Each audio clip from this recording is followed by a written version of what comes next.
Video, I'm going to teach you how to import contacts into your apps with Zapier automation.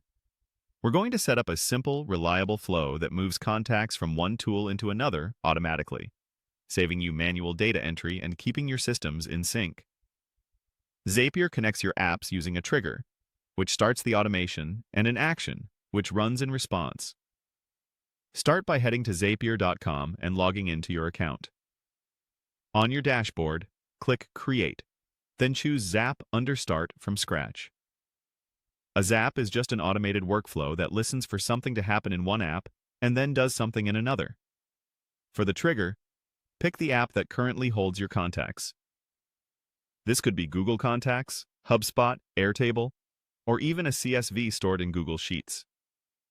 Next, choose a trigger event that matches how new contacts appear in that app, such as New Contact, New Spreadsheet Row, or New Record. Connect your account for that app so Zapier has permission to read the data. When prompted, click Test Trigger. This pulls in sample contact data, which is incredibly helpful for previewing fields and making sure what you expect, like name, email, and phone, actually comes through. Now click Add Action to define what happens when the trigger fires.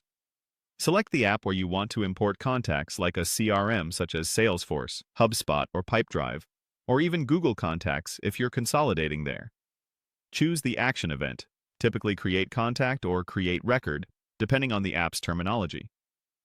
Connect the destination app account and confirm you're using the correct workspace or environment. Next, map your fields.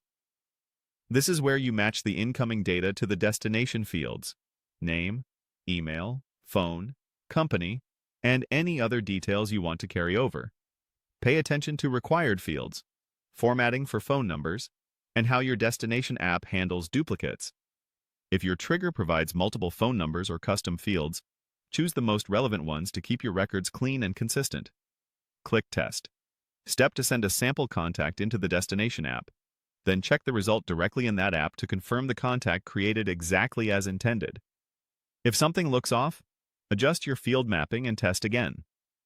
When everything looks good, click Publish to turn the Zap on. From now on, every new contact that meets your trigger conditions will be imported automatically, helping you maintain a single source of truth across your tools. If this video helped, please like, subscribe, and share. Thanks for watching.